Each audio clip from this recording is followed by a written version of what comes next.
welcome to Cooper Talk. I'm your host, Steve Cooper, and remember, I'm only as hip as my guests.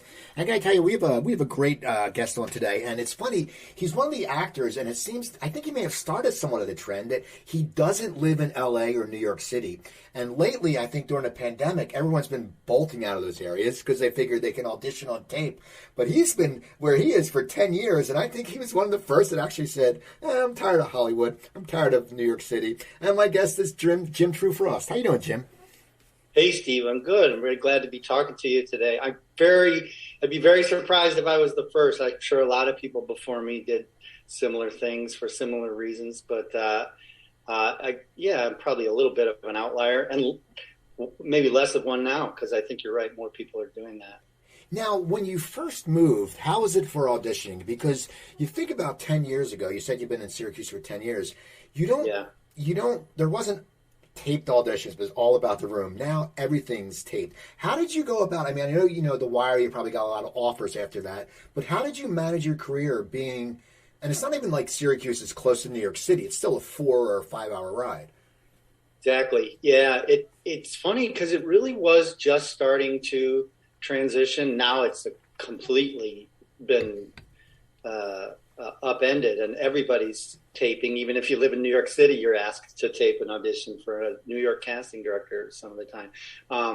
But when I moved here, and actually, to be honest, I moved to the Boston area and lived there for 6 years before we even moved here 10 years ago. So I've been out of New York for a long time. And there was some taping. It was still out of the ordinary, but it wasn't unheard of. So it wasn't unusual for my agent to say, there's a thing. You could come in for the audition if you can, and if you can't, they're happy to see you tape. Once in a while, they would say they really do want you to come in if you possibly can. More often, they would say they don't care, either come or don't. Tape yourself. These days, it's just an assumption. It's just tape yourself for this thing. It's not even discussed. A lot of people really loved The Room, the audition room. Now, as you said, you've been taping for a while because you've been out of it. But were you a fan of The Room, or do you prefer self-taping? I'm very much on the fence, to be honest. There's something great about being able to control your audition and tape it over again and get it looking just the way you want, and you can't do that in the room. Obviously, you do it and then you walk out and you give it your best shot. There's something great about that too, though, because your energy is up. It's like the game has started and the clock is ticking, so you have a kind of heightened sense of the pressure or the stakes. And then the thing that really is missing, if you're just taping for yourself, is any kind of relationship. So yeah, I really miss, and that is something I think is a strength. I'm not great at, networking per se. I'm kind of an introvert, but I do think I'm good at listening to directions. I can sense and intuit when I'm talking to a director in the room, what they might be looking for, and make adjustments to my performance. Having said that, 9 times out of 10, you're not getting notes in an audition room.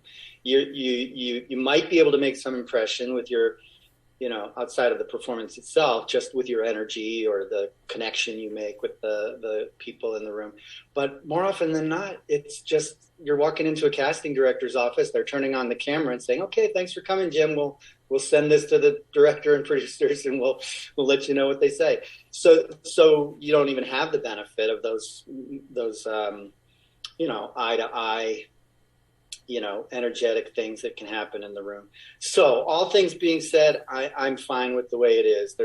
And it's kind of an inevitability for me just because of my life choices. So I don't see it as a great, cost or benefit. It's just kind of the way I do things. And luckily for me, though, it's turned out to be the business is done most of the time anyway. Well, now, in the early days when you were in the room, do you think that your background in theater helped that? Because, I always talk to actors who have been on theater and then moved to TV. And, when you're in theater, you have to deliver it. I mean, if you screw up, it's not cut, take one. You screwed up. I used to do stand-up comedy, and I did a show for the first time in 2.5 years a few weeks ago. And if I screw up, I can't sit there and go, oh, wait, crowd, reset yourself. Same with theater. Do you think that helps you when you would go into these audition rooms because you're playing, you know how to play a crowd? Yeah, I think there is something to be said for that. I think, if nothing else, the sense of the kind of the magic or the ephemeral kind of ineffable, moment of acting. You really appreciate that in theater in a way that you don't when you're working on camera, unless you have already worked in the theater. So yeah, I think you bring that to auditions. I bring that to auditions, that sense of the curtain going up and something unpredictable and possibly great happening. On the other hand, nothing prepared me for auditioning or working in front of a camera as much as working in front of a camera. My theater training and my theater experience, I came out of high school with a long list of, experiences, doing a lot of plays, and then started college and started working right away doing theater in Chicago. So I did several professional productions while I was in college, and this was all, professional Chicago theater productions. At the same time, I was starting to get my first TV and film roles, and absolutely the theater work, sort of underlies everything I still do, even when I'm on camera. On the other hand, the craft of acting in front of a camera is so specific that no matter how much confidence I have in my sort of acting chops or whatever skills I've gained by doing different roles and plays, there's something so tricky about acting in front of a camera that you just have to do to get the hang of. And I still feel, 30 years into my career, like I'm kind of just starting to get it. It's just like any craft, it's like you really need to just do it over and over and over and over again. So the more chances I've had to, say, play a recurring part, like my regular part on The Wire, or, I did 10 episodes of a show called Hostages, where, it was not a big or interesting character in terms of the psychology of the character, but the repeated, getting to go back to work. Oh, I'm doing another episode. And just that repeated getting in front of the camera. Or this show, American Odyssey, that I did, same thing, where I was a regular and just got that repeated, time in front of the camera, that those were the super valuable, more as much as doing Chekhov or Shakespeare or Sam Shepard or, these great theater experiences, which can really fund the kind of soul work and the imagination work of acting. It's the time in front of the camera that kind of seems like the essential skill craft, work that is going to make you makes me more and more confident about, getting a performance the way I want it.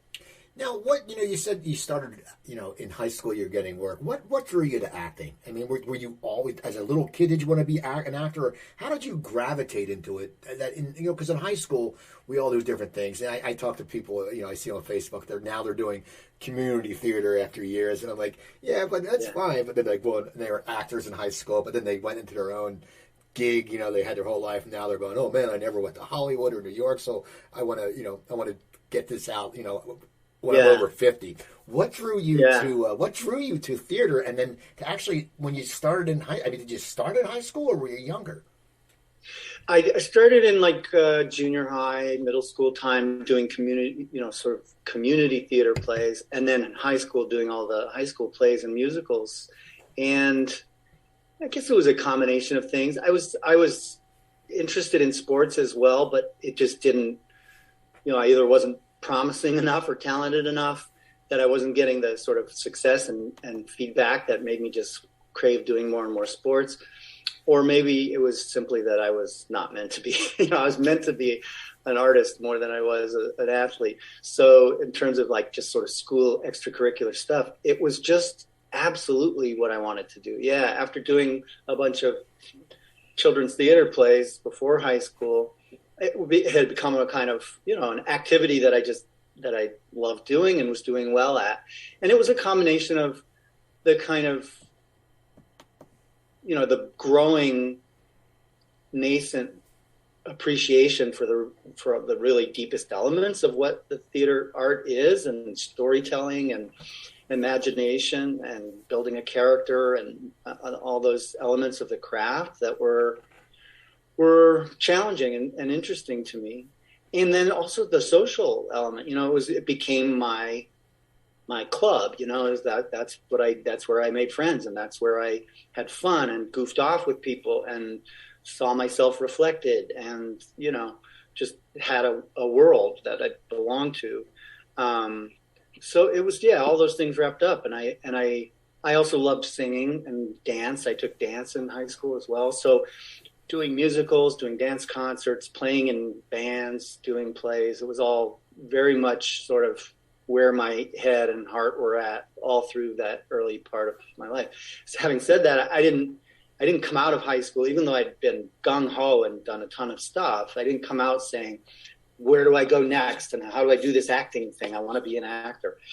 It was a little more like, I don't know what real life and grown-up life is. I don't know what I want to be. And then I found myself getting jobs, and I said, well, I guess I'll do this. I guess I can do this. I guess this is an actual calling or an actual pursuit. I knew during college years I would keep doing things and exploring things. I went to Northwestern for a couple of years while I started doing plays in Chicago. I was studying under Frank Galati and the other really amazing professors of the Performance Studies Department, which has students performing non-dramatic texts. So instead of getting into the acting program at Northwestern, I was in this program which a lot of great actors have come out of, but which is not an essentially, a conservatory or training program for actors. It's more of a literary and performance art kind of pursuit, where you do a lot of reading and a lot of adapting poetry, adapting short stories, adapting chapters from novels, and doing chamber theater kind of things. So you're really exploring. That's what I wanted to do when I was at college, and I had a feeling that could serve me as an actor, but I also just was fascinated. I knew I loved literature and would do stories from, Flaubert or John Steinbeck or, all kinds of things. Or E.E. Cummings poetry and Dylan Thomas poetry. I started setting to music and performing as songs. So, I had a kind of performance artist kind of interest during the beginning of college. It's sort of just exploring all kinds of aspects of performance. But I got cast in a play at Steppenwolf. I got cast in a play at the Goodman Theater in Chicago and Remains Theater and the Wisdom Bridge Theater, and worked with some great Chicago actors and actors coming in from out of town, like Brian Dennehy, who was starting his run of plays with Bob Falls at the Goodman in Chicago. And so I, kind of found a rut. I found a groove. I found a rut. And sometimes it's a rut. Sometimes it's a groove. I guess it's perspective. And that was all, that was, I guess the rest is history. And I just kind of said, well, this is where I'm going. Tell me about the Chicago theater scene. It's funny. People, I talked to Terry Kinney a while back, and there's people from Chicago. And as an outsider, as, us in entertainment, we call them civilians. Civilians always think of Chicago as, improv, Second City, which it had a great thing, and, improv Olympic. But the actors that have come out of Chicago, like you mentioned, Steppenwolf and these theaters, tell me about getting immersed in that scene, because I know you worked with some great actors when Steppenwolf, that's that's an amazing cast. I mean, how did you attack all that? Was it easy for you to get in there, and then did it really build you long-lasting relationships? Yeah, absolutely. I did my first Steppenwolf play around the time I would have been a junior at Northwestern. Actually, I was a junior at Northwestern until I got that play. And then I dropped out because I'd been doing plays for 2.5 years while trying to go to college and not managing. So, yeah, I knew and was already really sort of energized by this Chicago theater scene that had grown up in the previous sort of 10 years to when I was there. So this was middle 80s, and sometime in the middle 70s, David Mamet started writing his first plays. There were, a number of storefront style, small, what you'd call off Broadway kind of theaters, as well as a couple of established bigger theaters like the Goodman Theater. And it was a fire, it was burning and it was growing, this reputation that Chicago had for just being a real hotbed of interesting, vital, kind of visceral, strong theater production with modest productions, without, and being driven by actors, companies that were founded by actors, rather than any kind of tradition based in, playwrights or designers or directors. It certainly fostered a lot of great designers and directors, but this idea of the actor as being sort of the primary element was very strong in Chicago and was growing. Yeah. So I got a part in a play that had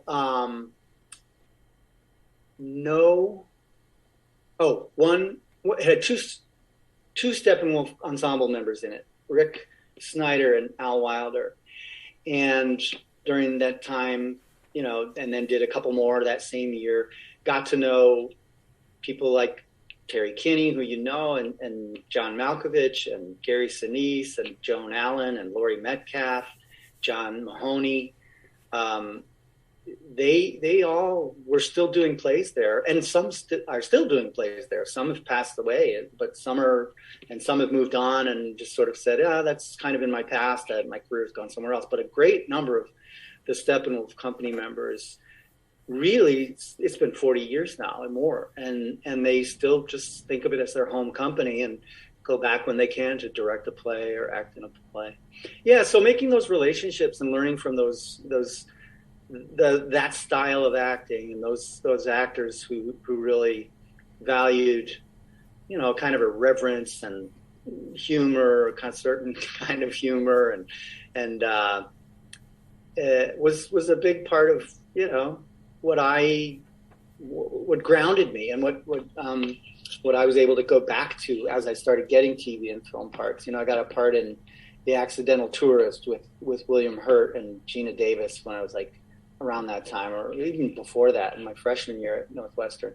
The part ended up getting cut, and I kind of got my two first big lessons. One was, wow, I'm making it. I got a big part in a Hollywood movie, auditioning in Chicago. I got it through connections I made doing Chicago theater. So everything was kind of, I was seeing how pieces could fit together, and I could, at least had a chance at getting some kind of success, or at least an entree into the world of movies and TV. But at the same time, had this, very Chicago-like lesson of like, hey, don't count on anything. Right. Don't even count on your part being in the movie when it comes out. Just do it for the work. Do it for the experience. Try to get better at what you do. Make friends, make relationships. But, the kind of fame and success aspects of the business right from the beginning for me were just kind of not big considerations. Now, where were you living when you booked singles? I was I booked it in LA, but I hadn't moved there. In that time, like the late 80s, early 90s, I would go out to LA for a couple months at a time and camp at a friend's house and do as many auditions as I could get. And this was at one of those times. So I was actually able to go to the studio and read for the casting director and director there. So I was still, I still considered myself a Chicagoan, and probably was somewhat benefiting from that. It was a time when Chicago theater and its ability to grow, interesting and serious actors was growing. So I didn't feel any huge need to move to LA. I ended up eventually feeling like I did need to get out of Chicago and needed to either move to LA or New York in order to, be more available more of the time for more movies and TV. But yeah, that was Singles was like 1990, I think, or 92. 92. And, yeah, I was in just haunting the audition studios of LA at the time. What was your experience on that set? Because that was a Cameron Crowe movie, and that scene right then, grunge was like blowing up. And if it's a Cameron Crowe movie, people are going to go watch it if they're at a certain age. It's just one of those things, and I loved grunge, and I'm 58, but I loved that whole scene. And I remember seeing the movie. What was that like? Because you're sitting there, you're part of pop culture somewhat, because that whole movie. What is that like when you're on set? Do you feel that, or is it to you it's just another day? What is it? What was it like on that set?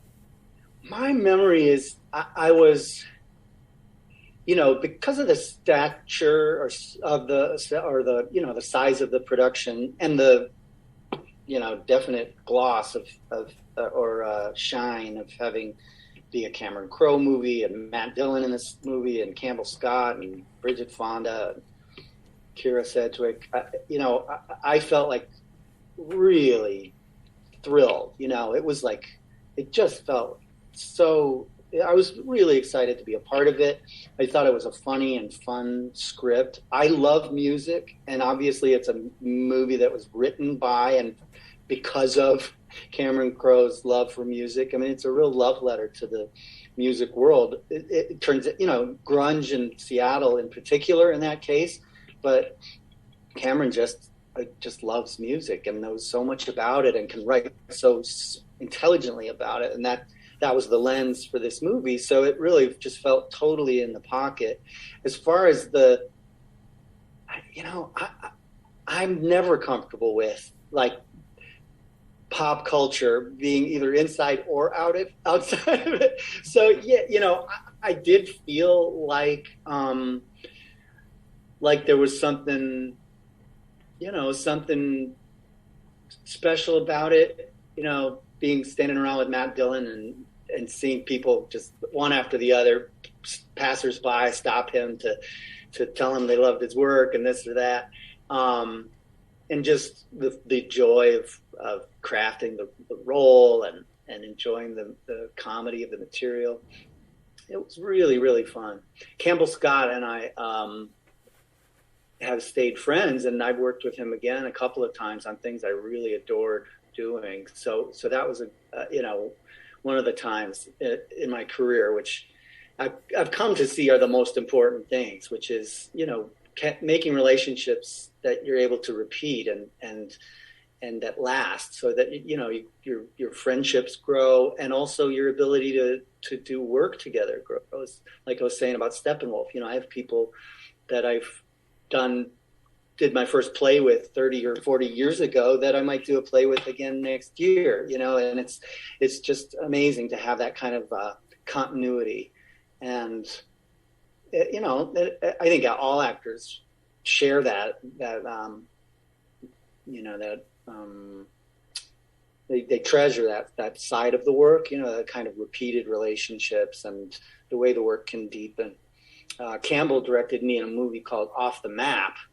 I think it was his first. He may have done something before that, but this was sort of he got a decent budget together, and he got Joan Allen and Sam Elliott to play the two adult leads, and then there was a child lead.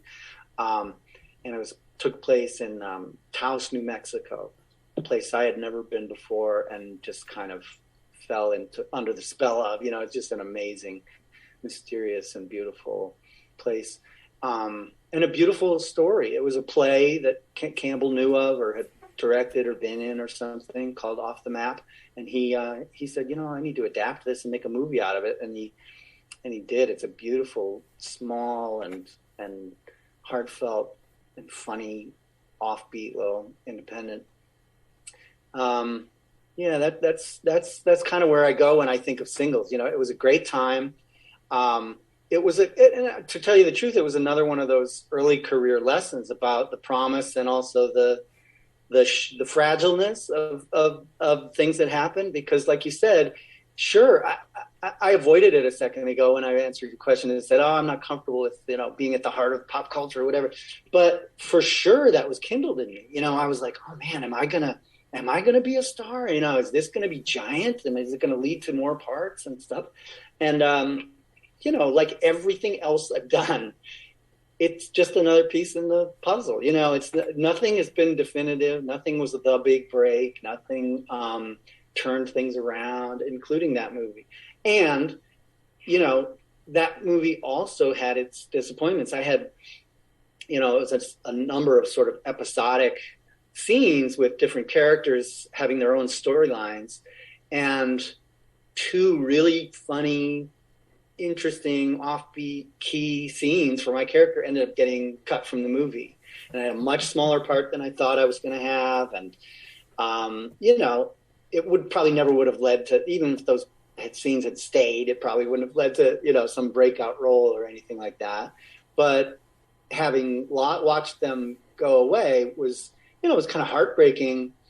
But in the long run, it was just, more of the same. It's like you do these parts and you keep going. Well, you think you're a young actor. Then you also work with the Coen brothers and Hudsucker Proxy. I mean, as a young actor, you got to sit there and go, you're working with the best. I mean, it says something about your talent. What is that like? Because I've heard like the Coen brothers. I think Cameron, you can probably improvise, but I heard the Coen brothers, you just stick to the script. I mean, totally. They just say, go. So what is that like when you go? I mean, you're young, but you're getting with these. Yeah, that was just a couple years later, or maybe a year later. I again was in LA when I was able to audition for Ethan and Joel Coen, and I'd had a real fan, a real sort of like hero worship for those guys after like Barton Fink and Blood Simple and Miller's Crossing. I just thought they were incredible, and I still do. So I was, again, very, very, felt extremely fortunate and elated to get the part, and maybe a little wiser already at age 24 or whatever, about the idea that, well, as huge as this is for me, it isn't necessarily going to be the launching pad of some new life where I'm buying houses and cars. So I just loved it for what it was, which was a really sort of larger than life character part that I got to just kind of be silly in. And that point you made was the kind of the heart of the lesson for me from them, was just this real dedication to very specific,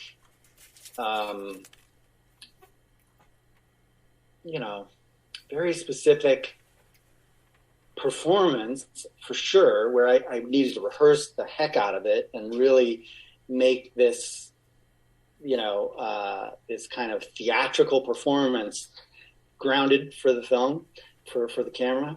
And also just to watch them work, watch them look at storyboards and see, oh my God, they're going shot by shot for some, something that they've actually drawn out. And, they know, not only the angle, but, the degrees of the angle, it's like, it's storyboarded within an inch of its life. And I find it, endlessly,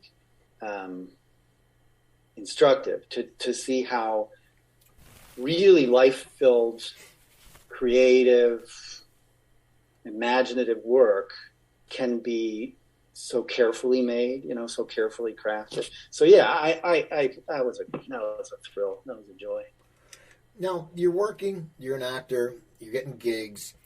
How does The Wire come about? How does that, and because that's one of those shows, again, everyone forgets HBO wasn't so giant back then, I mean, I had HBO, but it wasn't like it is now.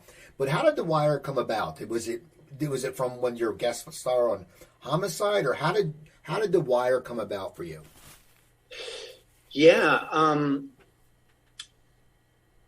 I think it was not long after, maybe a year or 2 or 3 after I had done an episode on Homicide, just a sort of guest starring thing where I just was a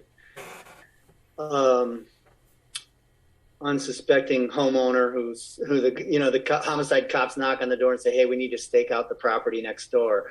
And so while they're doing a stakeout, there's just this kind of funny minor little domestic drama unfolding. And yeah, they I think they knew of me from Chicago theater, or maybe had seen some of those films I had done. And so, great, I got a spot on one episode of Homicide and had a good time. Also, it was directed by John McNaughton, who I had just worked with in a film he did with Luke Perry and Ashley Judd. What's it called? Simple Life, or I can't think of it right now. It's about these bank robbers live in the suburbs of Chicago. It'll come to me. Everybody knows it. So anyway, McNaughton said, yeah, I like this guy. Let's put him in the episode. So when I came to do the Wire auditions, I had a huge leg up, emotionally and psychologically, because I knew these guys liked my work and had chosen me before for a part. But then it was just, cranking it out in the audition room. It was that was my way in the door, I think, was that past experience. But I think I just got really lucky and was the kind, it was what David Simon kind of had in his mind for that part. Because I know he had his choice of a lot of great actors, who could have done far, far better than me in plenty of the scenes I had to end up acting. But, it's not, he's not just looking for the best actor for this or that scene. He's looking for what he sees for that character. And I think luckily he had faith in my chops as an actor to consider me as one of the top contenders. And then I just did the same couple of scenes for him in, audition, and then a callback, and then another callback. And thank God it was, as you said, just sort of early HBO, because to get a regular part on a series of any scale, like a network level thing, you do these stupid pilot auditions where you have to audition in front of studio executives who are eating their lunch and stuff. It can be a real nightmare.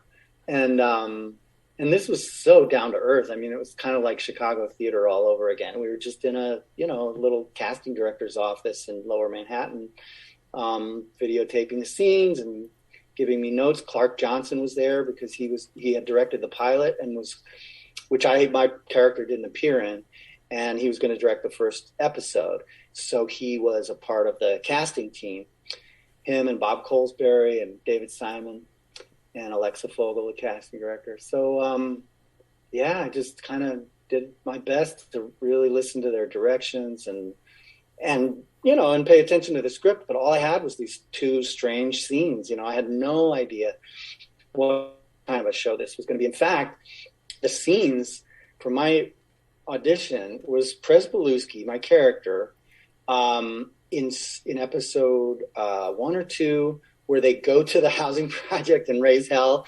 They're like, we're going to push these, forget what the top brass is saying. We know how to fight the drug crimes, and we're going to just go, he starts taking pot shots and people throwing shit out the window, and it's just a complete disaster. And then and at the beginning of that scene, I'm screaming profanities, and I end up cracking this kid across the face with my pistol and injuring him.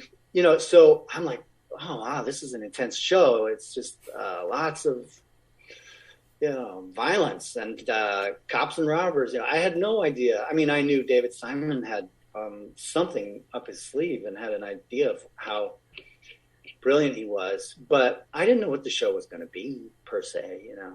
Didn't know it was going to end up being what it ended up being. I had that scene to do, and then this short scene where it's episode 5 of the first season, where my character is showing the others on the detail that he's a part of that he's figured out how to crack the code that the dealers are using on their pagers. And everyone's sort of seen him as a bit of a numbskull after pulling this stunt at the housing project. So he's not exactly anybody's first pick for cleaning things up in Baltimore. But this is the beginning of this arc that lasts several seasons, where he proves to have some real strengths and skills that come in handy. So did those scenes, amazingly got the part, and had just maybe, unlike what I said a minute ago, maybe that was a real watershed for me career-wise, because it was just, everybody talks about it as a watershed for TV, and so it was for all of us too. I think everybody just appreciated right from the beginning that we were really lucky to be part of something really special. When did you get the feeling, like you and the cast, that it is something special? Because there's great shows you watch and all of a sudden they disappear and you go, oh my God. But when was there a defining moment where you went, that you said to yourself, this is going to go down in TV history as, one of the best shows ever? Well, it's hard to say. I mean, strangely, even like maybe in the second season, when still only a handful of people were watching the show. I mean, it was loved from the beginning and got good reviews and everything. But it was the accumulation over time, I think, of several seasons and being able to go, buy seasons on DVD and watch them. That's what enabled more and more people to watch it. But there were critics and stuff saying best show on TV, things like that, from really early, maybe even, the first or second season. But that just doesn't compute. I mean, when you hear that, and you're a part of a show that has, 30 actors in it, it's so unusual. It's huge cast, no huge stars, no huge media presence. There's not a massive, ad campaign and stars going on the talk shows and stuff. It just kind of doesn't compute. Best show on TV. What we're just, this is Chicago theater. We're doing this really gritty, really complex and un-TV like show with very challenging plots and very intensely realistic storylines. So I, to tell you the truth, it was a lot more of a personal feeling to start off, just like this will, let alone leave aside what it'll go down on in history. This will be my favorite show of all time, because look what I'm doing. Look what I get to watch. Not even considering what I get to do at work, but going to the TV every Sunday night to watch the next episode. I was watching something that I felt was, just astonishing, and so, yeah, it was a strange kind of growing appreciation of what it meant for the, for history or for the industry. Now, as the show went on, did you have any input in your character? Because your character, I mean, leaves completely. I mean, did you have any input, or did they come to you and say, "What do you think about this?" I mean, because your character, had nepotism on his side and just this thing, and then he actually proved himself with as you said, with the figuring out the tapping and all that. But did you know at any? Did they ever tell you, like, before the season, okay, here's where Prez is going to go? Or did you just go into every season going, I have no idea what's going to happen? No, I didn't have any idea, and absolutely didn't have any input. I mean, I called David Simon sort of more like Joel and Ethan Cohen. He's got it all wrapped up. I mean, he's got a team of writers and producers that he works really closely with, and they have input. But it's, in the end, it's not something he's, he learns from his cast. I think he respects everybody on the team, including the crew. So I think he there may be indirect inputs, but not sort of like consulting or them making suggestions about plot developments or anything like that. However, it may have been an aspect of my own history that impacted my being cast, my part going the way it did. And what I mean is, they knew they wanted one character to take them into the fourth season and be on the ground in the schools. So I think they probably had 3 or 4 characters. It could have been somebody from the streets. It could have been somebody from the top brass of the police. It could have been somebody from another aspect or another storyline, who becomes a school teacher and becomes their way of telling season 4 and the things they want to go into about public schools in Baltimore. No one can say, even if we ask David Simon how he made that choice, who could, who knows how these things emerge.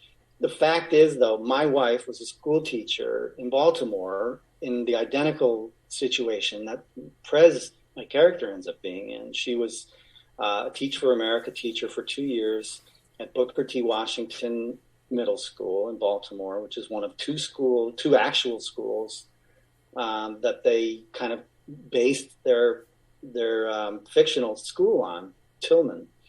The other source school being the one that Edward Burns, the writer, Ed Burns, our co-writer, had also taught in. So, my whole lens on The Wire, even for the first 3 seasons when I was a cop, was my wife's experience having been a school teacher, teaching the very kids that are, being depicted in the show as the subject of some of the plot lines. So I thought about that and talked to them about it and shared, experiences, and Cora did too. And Cora would meet the writers of The Wire and, talked about Baltimore. It was all about her experience as a teacher.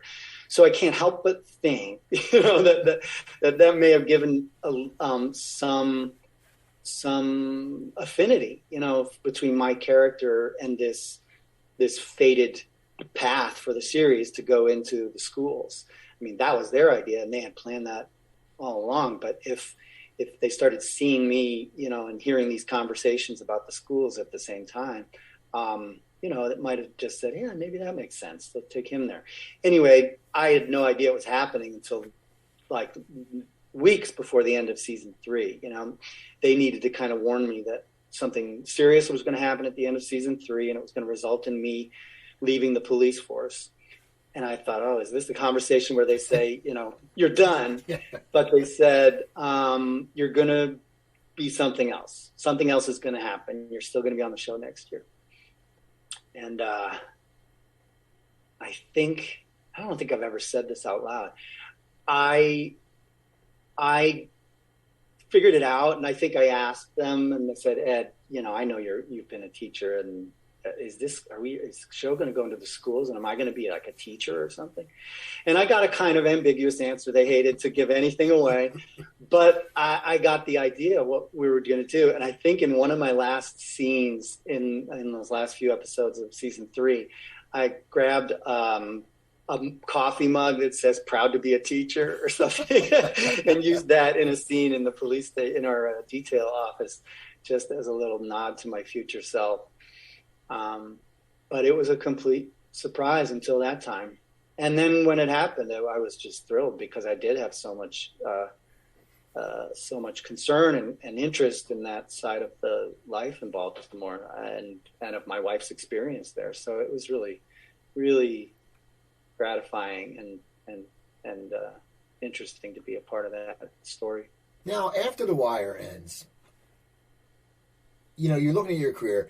You worked on this critically acclaimed show. You worked with the Coen brothers. You worked with Cameron Crowe. I mean, right there, it's like a triple crown of, it's a trifecta of holy shit. Like, holy shit, as a young actor, when no one says, oh, I'm going to be in this show that's considered one of the 10 best shows ever, and brilliant writers, Oscars.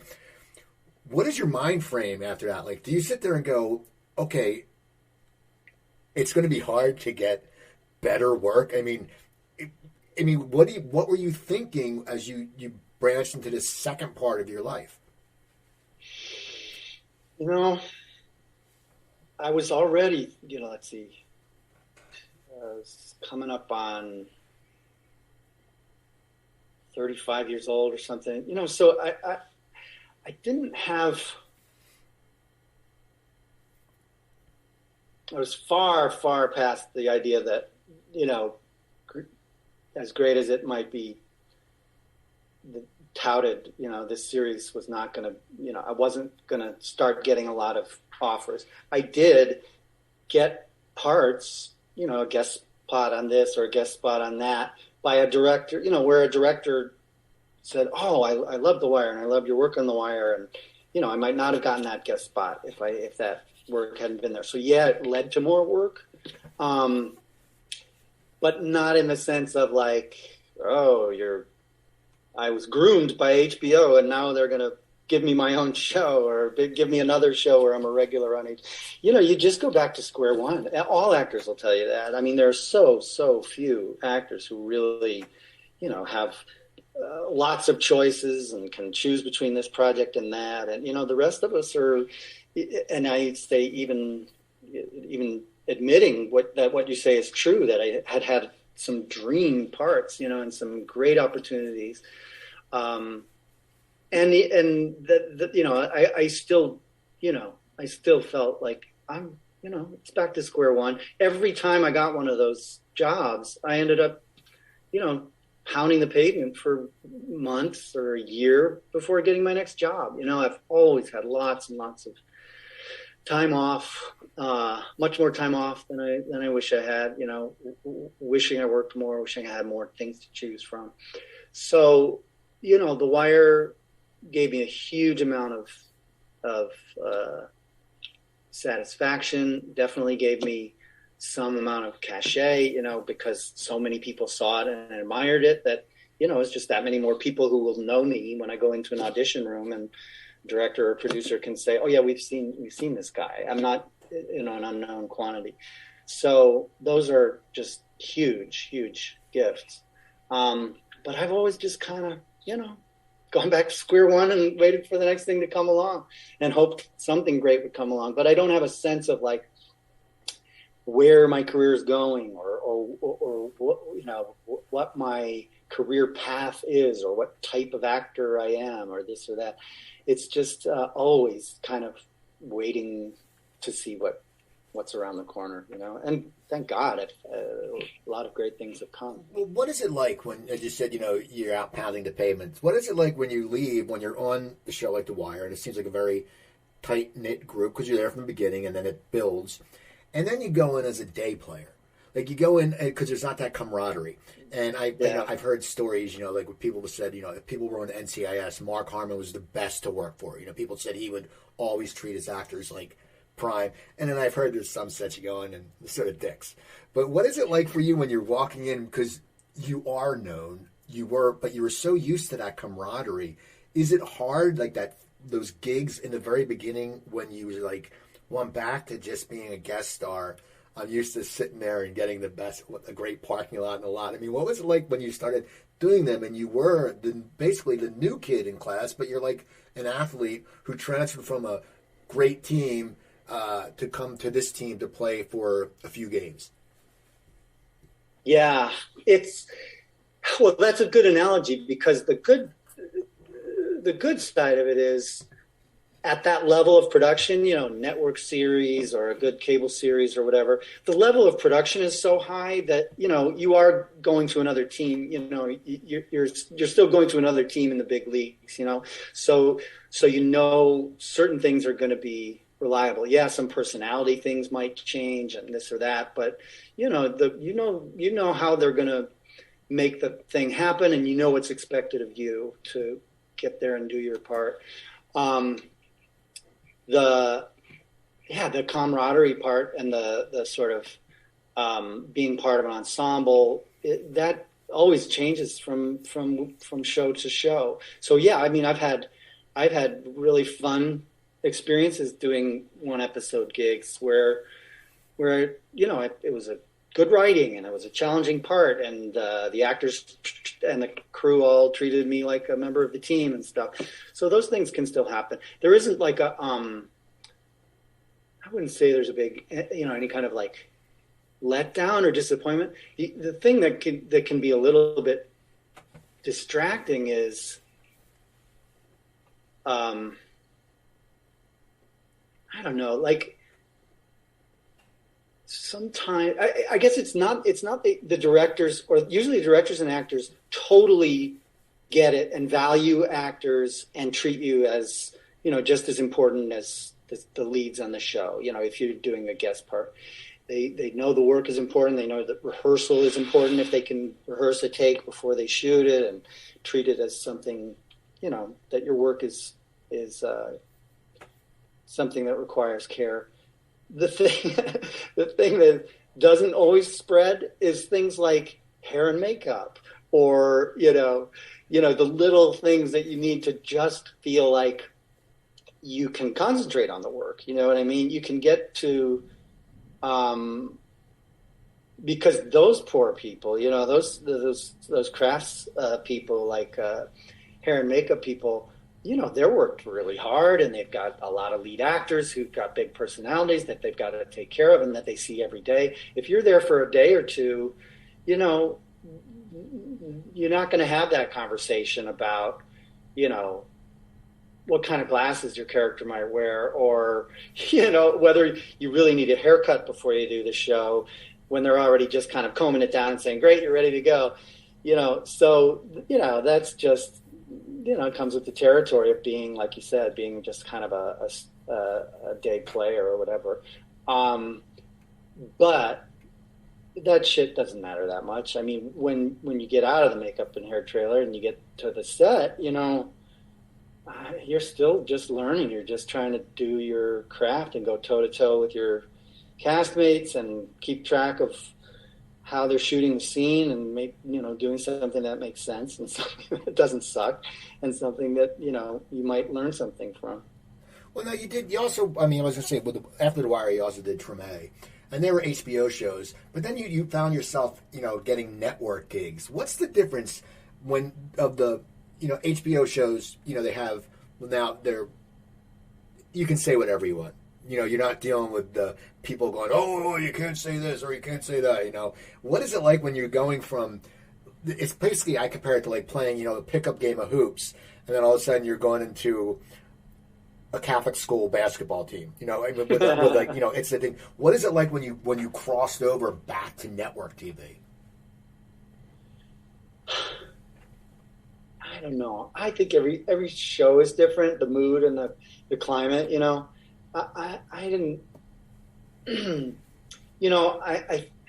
I don't notice it that much, to be honest. When I look back and say, look at what the content of The Wire was and the language we used, sure, that's like day and night compared to, some network crime show that's a, story each week and a big star at the top of the cast list, but I don't know, the level of production and the your preoccupation as an actor with just sort of doing something good and interesting kind of makes that other stuff kind of fade away. Now tell me about American Rust. That was one of the things that's it's me and my wife started watching it. That's funny. That's when I got back to you a while ago because we had talked about doing it. And then once Corona, when doing the show, then once Corona happens, and I know you have children, so you're probably homeschooled. I mean, it's just everything was crazy. And then I saw you on the credits. I said, "Oh my God, I got to follow up with that guy." But tell me about how that show came about. And once again, you're working with just talent. I mean, Jeff Daniels is just a beast. I mean, what is that like? I mean, did they call you? Was it an audition, or how did that come about? And were you really happy with the results? I was extremely happy. I really, in the course of it, before we shot, I read the novel, and I really liked the writing and the story. It's about Pittsburgh or outside of Pittsburgh, small Pennsylvania towns where there's steel industry is gone, and there's opioid problems and small town drama, and again, sort of law enforcement disaster where I'm not very effective and bad luck cop. So what happened was I auditioned for a part. Oh, it was so great because I had auditioned for a part. I'm trying to remember now the part. I think it was for, I won't say, but it was a different role in the show. And I didn't get it. And they're like, yeah, they're really just going a different direction. That's a line we love to hear. We hear a lot. They're going a different direction. And so I sent emails to the two writer producers who both turned out to be people I knew and had worked with. It's just this, that's the one relief, even though I say it's always back to the drawing board and can't count on anything. The one relief is just time. The more time you put in and the more shows you do, the more people you know and the more people you have on your side. So Adam Rapp and Dan Futterman were the two writers on the show. They had adapted the novel and gotten with Jeff Daniels to plan this amazing 8-part series based on the book, Rust. So I just wrote them emails. I said, oh man, it was so great to be up for this part. It's too bad do you have any other parts?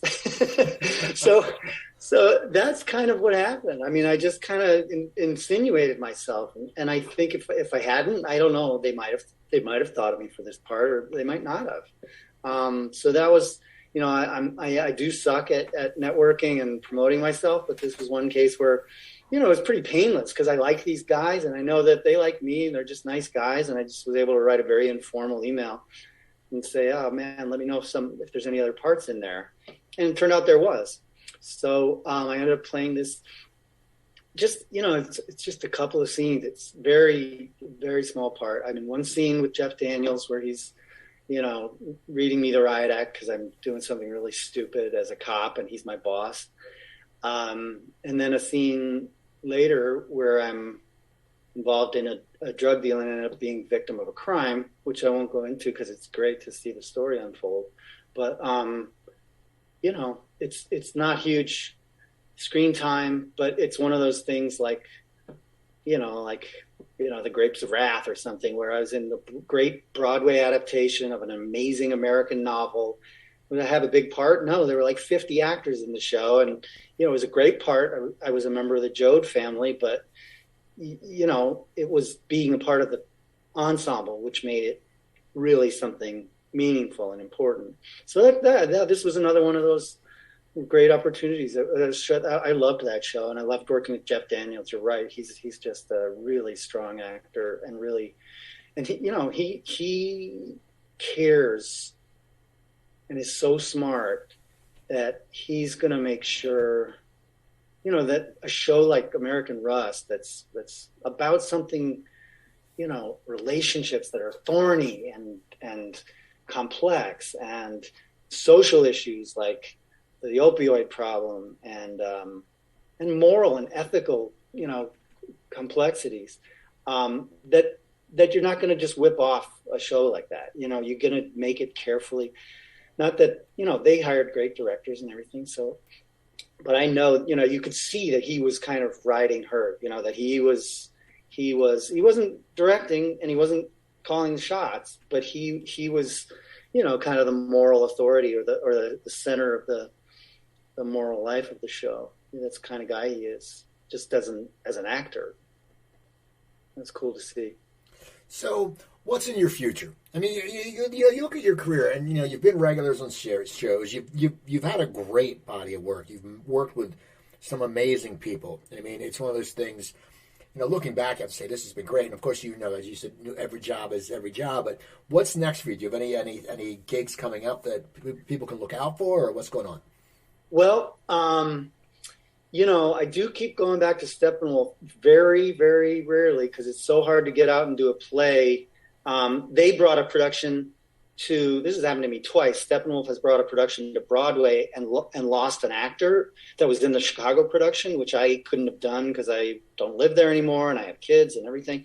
So suddenly it was, we're going to be in New York doing a show a little closer to home, and there's a part for you. So I did Linda Vista just before the pandemic shutdown on Broadway. And I did Buried Child, the Sam Shepard play way back in like 1996 or something. So I'm always looking out and staying in touch with Steppenwolf. Their last play I went back and did was The Pillow Man. But I've done, which is, maybe 10 years ago or something. So it's not a frequent occurrence, but I always want to go back to Chicago. I love it there. I am going to go back and do a workshop of a play at Steppenwolf, which I really look forward to. Frank Galati, who directed and adapted The Grapes of Wrath for us, these many decades ago, has a new play that he's writing. All I can say is that I'm going to be, I don't know if I'll end up being in this production or if there will be a production, but just to work with Frank around a table or getting some scenes on their feet just to help him in the process of playwriting for 4 or 5 days in the fall. So that's happening. I'm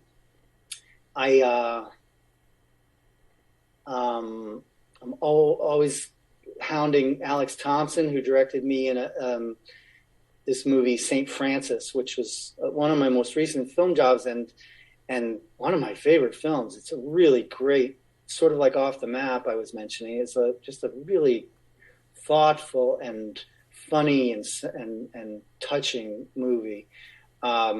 So if Alex has something coming up, then I'm going to do my best to make sure I've got something in that. And he's the kind of guy who really loves working with, an ensemble of actors and stuff, likes casting people over again. It's the way he works. What else?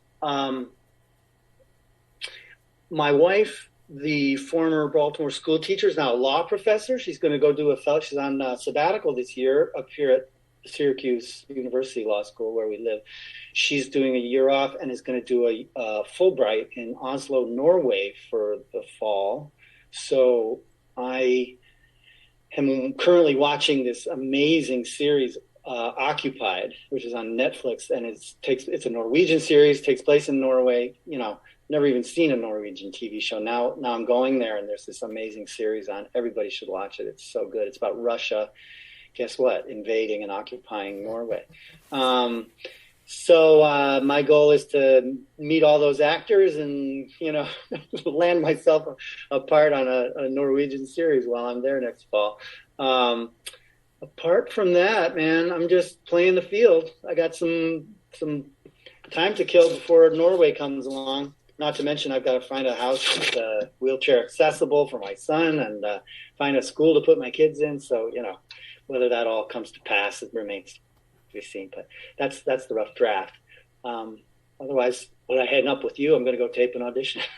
Well, I want to thank you for coming on. People, go look up Jim True Frost. Just look at his work and go look at his work. Go back and watch Singles. Go back and watch all his stuff. If you haven't watched The Wire, my wife hasn't watched The Wire. I still get mad at her about that. But I'm like, I love her. I watched it before we were dating, so it's okay. So people, go check out Jim. Check out my website, coopertalk.net. You can find 900 episodes there. You can also email me at cooper at coopertalk.net. Twitter, at Cooper Talk, Instagram, at Cooper Talk 1. Remember, I'm Steve Cooper. I'm only as hip as my guests. Don't forget, drink your water, eat your vegetables, take your vitamins, and I'll talk to you guys next time. Thank you.